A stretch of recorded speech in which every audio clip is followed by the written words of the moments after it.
lovers, welcome to Uncommon Reader. I'm Daniela and I finally landed in California. I'm still heavily jet lagged, so I hope I can complete this video.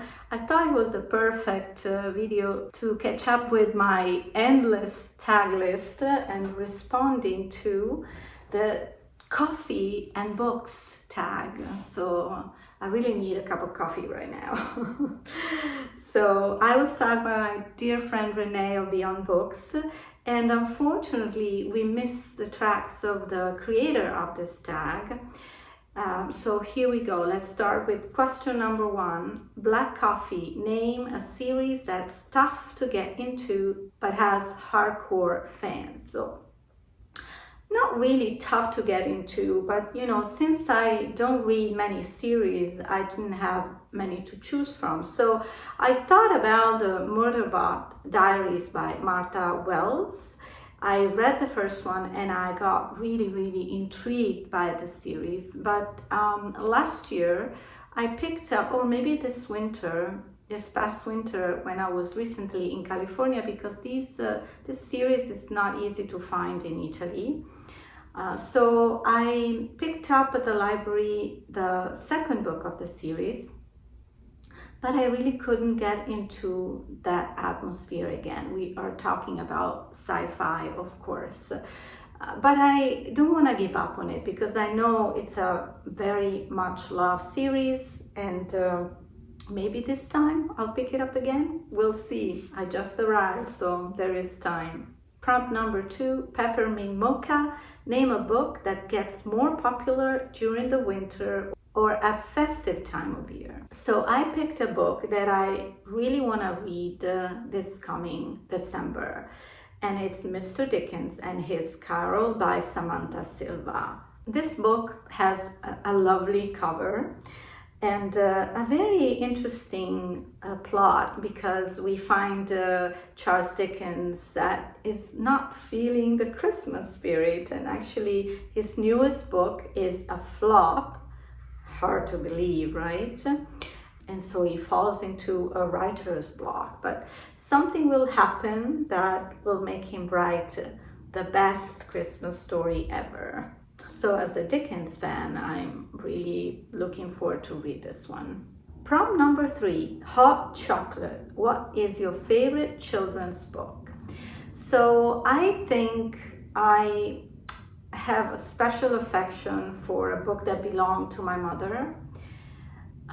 When she was a child, it was, I think, from the 1930s, late 30s, and it has the original Walt Disney's movies illustrations.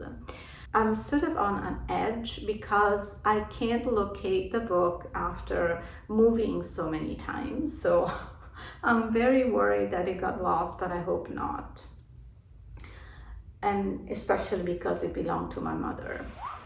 So prompt number 4 is double shot of espresso. Please give me one.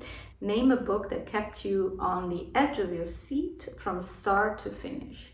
Yeah, the first book I thought, of many was The Road by Cormac McCarthy. I remember not being able to put it down. It was quite an adventurous book, but at the same time, unfortunately, not that dystopic if we are thinking of, the turmoil we're under worldwide. So it was a beautiful, touching story, though, about a father and a son trying to survive an apocalypse. So very disturbing at times, but at the same time, there were so many elements that would get you really hooked into the story.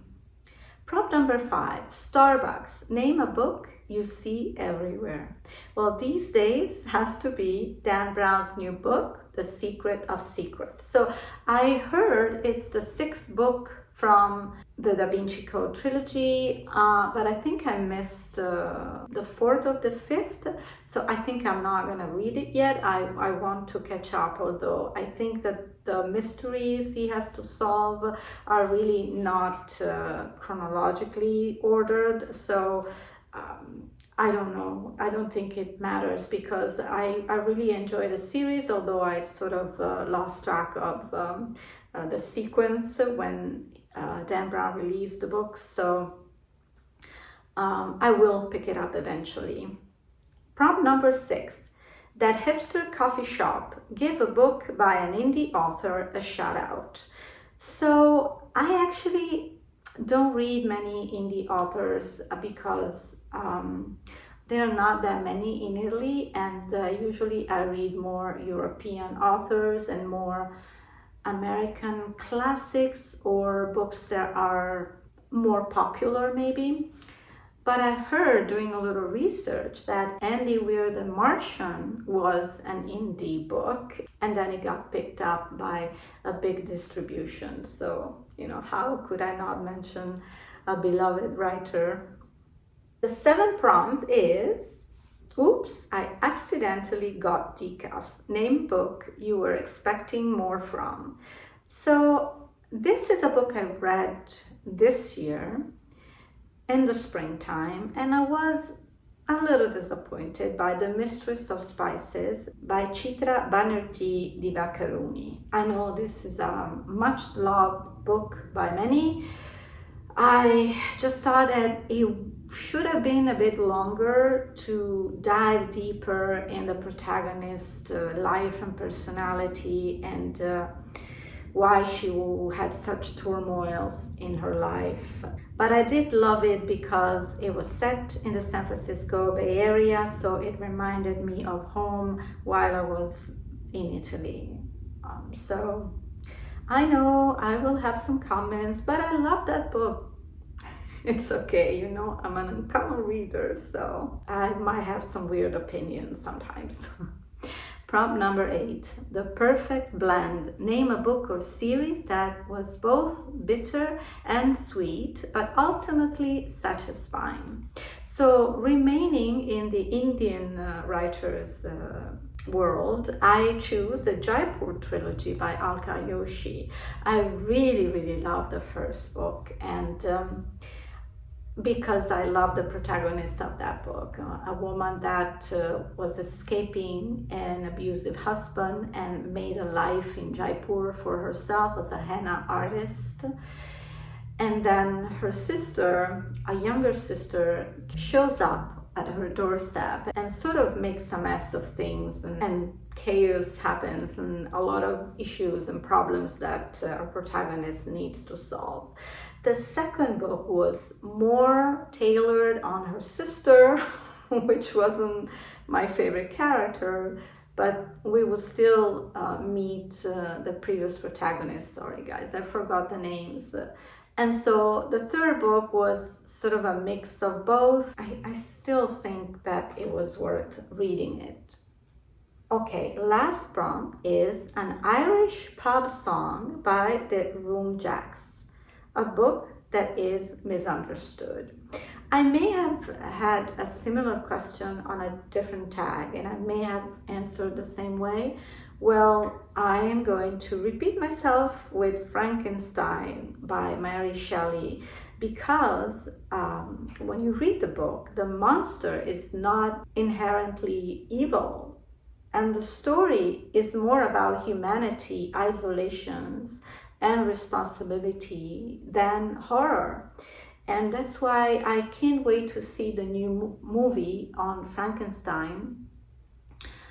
I don't know when it's going to be released, or if it's already released. I lost track on what's playing in US movie theaters. So yeah, that would be great to go and see it, because I hope it's going to be more faithful to Mary Shelley's book. So we'll see. And that concludes the tag. Of course, I'm going to tag a few booktuber friends, but if you'd like to answer some of these questions, you can do so in the comments. So I look forward to chat with you. Thank you for watching. I'll see you soon here on Uncommon Reader with my September favorites. And I have some traveling adventures that I'm looking forward to share with you. See you soon. Take care. Ciao.